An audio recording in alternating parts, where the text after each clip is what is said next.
그들이 주를 앙망하고 광채를 내었으니 시편 34편 1절로 7절. 내가 여호와를 항상 송축하며 내 입술로 항상 주를 찬양하리이다.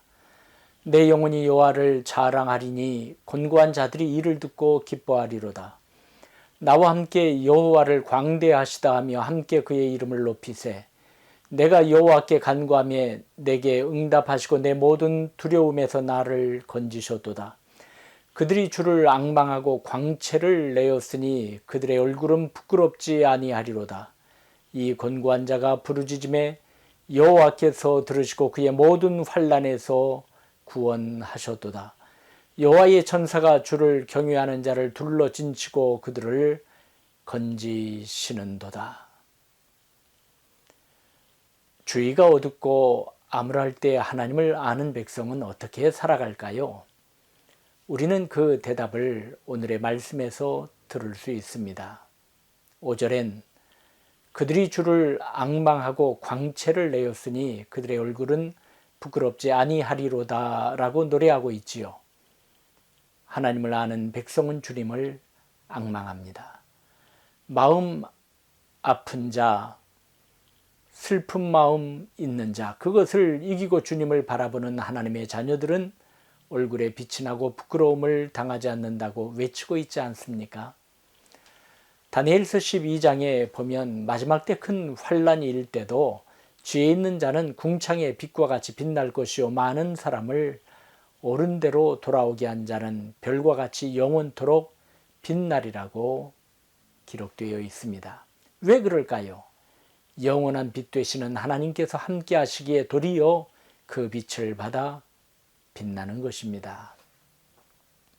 하나님 나라에 대하여 묘사하고 있는 계시록 22장 5절엔 다시 밤이 없겠고 등불과 햇빛이 쓸데없으니 이는 주 하나님이 그들에게 빛이심이라 그들이 세세토록 왕노릇 하리로다 라고 하였어요. 햇빛보다 더 밝고 환하신 주님께서 사랑하는 자녀들에게 그 빛을 비추어 주시는데 등불과 햇빛이 필요 없는 것입니다. 요한계시록 1장 16절을 보실까요? 그의 오른손에 7별이 있고 그의 입에서 좌우에 날쌘 검이 나오고 그 얼굴은 해가 힘있게 비치는 것 같더라 라고 요한 사도는 예수님을 묘사하고 있습니다. 요한 사도가 주님의 얼굴을 보니 구름 한 점 없는 푸른 하늘의 태양처럼 강렬하게 빛나고 있었던 것입니다. 어둡고 생기를 잃어버린 인생에게 주님의 얼굴을 비추어 주시니 어둠이 물러가고 따스한 온기가 움츠려 있는 우리 얼굴을 환하게 해주십니다. 본문이 있는 시편 34편은 다윗의 부끄럽고 어두운 때에 기록된 것입니다. 다윗이 사울 왕을 두려워하여 도망하여 가드 왕 아기스에게로 갔습니다. 목숨을 부지하기 위해 간 것이죠. 그런데 가드 왕 아기스의 신하들은 다윗을 알아보았어요. 다윗의 명성을 이미 들은 터라 위험한 인물이라고 왕에게 고하였고 그는 죽은 목숨이나 마찬가지였어요. 이를 엿들은 다윗은 아기스 왕이 자신을 알아보면 어떻게 하나 두려움이 몰려오는 가운데 기도합니다. 4절이죠. 내가 여호와께 간구하며 내게 응답하시고 내 모든 두려움에서 나를 건지셨도다. 그는 위기 때 위기에 휩싸여 스스로 함몰되지 아니하고 용기를 내어 하나님께 도와달라고 간구하였습니다. 내 처지를 아시는 하나님 구원해 달라는 것입니다. 그랬더니 모든 사람들이 외면한 그를 하나님은 외면하지 아니하시고 얼굴빛을 다윗에게 비추어 주셨습니다. 그는 미친 사람처럼 행동했어요. 괜히 문짝을 긁기도 하고 수염에 침을 질질 흘리기도 한 것이죠. 아기스 왕이 이 꼴을 보고 신하들에게 말합니다. 이 자는 미친 사람이 아니냐? 이스라엘의 용사 다윗이 저렇게 침을 질질 흘리며 문짝을 긁겠냐? 저 미친놈을 내 앞에서 쫓아내라. 다윗은 이렇게 위기에서 벗어날 수 있었습니다. 하나님의 긍휼의 빛, 자비의 빛이 다윗에게 비춰지고 동시에 블레셋 왕의 눈은 가리워 주신 것이죠. 이러한 역사가 오늘날 저와 여러분에게도 일어납니다. 어두움을 응시하지 말고 그리스도의 얼굴을 응시할 때 절대로 캄캄함이 우리를 쥐고 흔들 수 없습니다. 고린도후서 4장 6절과 7절을 보세요. 현대어 성경이죠. 어둠 속에서 빛이 있으라고 하신 하나님께서 우리에게 예수 그리스도의 얼굴에 빛나는 하나님의 영광스러운 광채를 깨닫게 해주셨기 때문입니다. 그러나 이 귀한 보물, 지금 우리들 속에 빛나고 있는 이 빛과 힘은 깨지기 쉬운 그릇 곧 우리의 연약한 육체 속에 들어 있습니다. 우리 속에 있는 이 영광스러운 힘은 우리 자신에게서 나온 것이 아니라 하나님에게서 나온 것이라는 사실은 누가 보아도 알 수 있습니다. 우리 주님께서 붙잡히시던 날 밤 시몬 베드로는 주님을 3번이나 모른다고 부인하였습니다.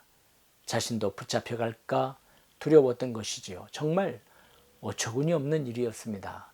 수제자, 모든 것이 자신 있었던 그가 이 몰골이 된 것입니다.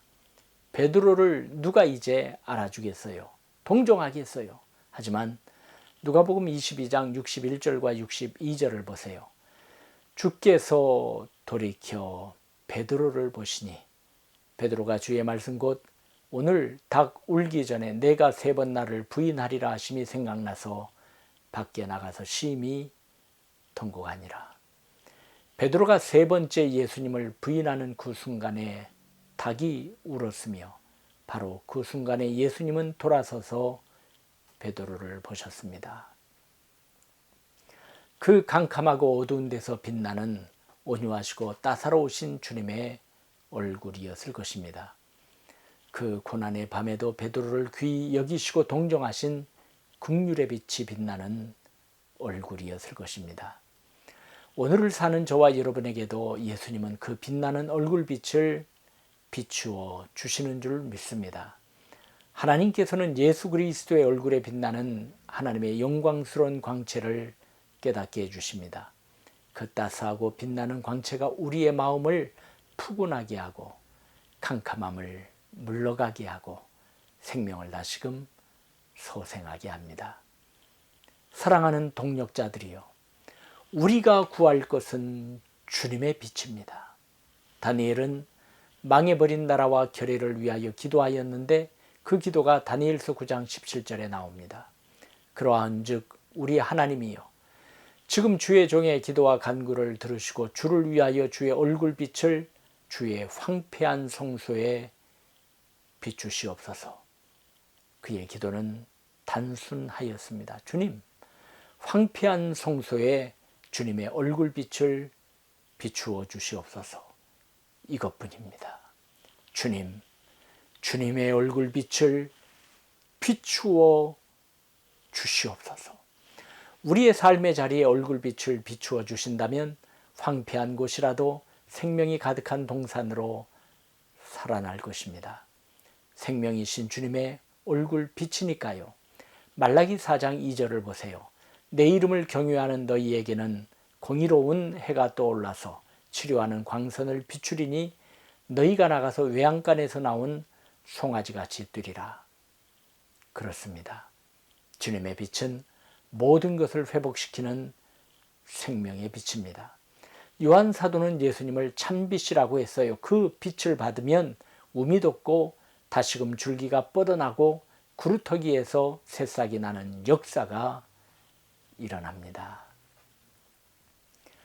태산을 넘어 헝곡에 가도 빛 가운데로 걸어가면 주께서 항상 지키시기로 약속한 말씀 변치 않네. 캄캄한 밤에 다닐지라도 주께서 나의 길 되시고 나에게 밝은 빛이 되시니 길 잃어버릴 염려 없네. 광명한 그 빛 마음에 받아 찬란한 천국 바라보고 할렐루야를 힘차게 불러 날마다 빛에 걸어가리. 하늘의 영광 하늘의 영광 나의 마음속에 차고도 넘쳐 할렐루야를 힘차게 불러 영원히 주를 찬양하리. 다윗은 5절로 7절에 노래합니다. 그들이 주를 앙망하고 광채를 내었으니 그들의 얼굴은 부끄럽지 아니하리로다. 이 곤고한 자가 부르짖음에 여호와께서 들으시고 그의 모든 환난에서 구원하셨도다. 여호와의 천사가 주를 경외하는 자를 둘러진치고 그들을 건지시는도다. 할렐루야.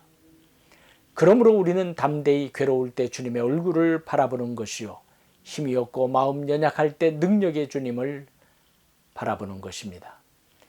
빛난 하나님의 얼굴을 앙망하며 주님의 이름을 부르는 모든 자에게 힘을 주시고 그의 천군 천사를 보내시어 우리를 호위하게 하시고 늘 지켜주시는 줄로 믿습니다. 다른 것의 시선을 끊어버리고 주님의 얼굴을 앙망합시다. 어둠이 물러갈 것입니다. 절망이 무릎을 꿇을 것입니다. 캄캄함이 우리를 주관하지 못하고 두 손 들고 항복할 것입니다. 수치가 저 멀리 도망할 것입니다. 그들이 주를 앙망하고 광채를 내었으니 그들의 얼굴은 부끄럽지 아니하리로다.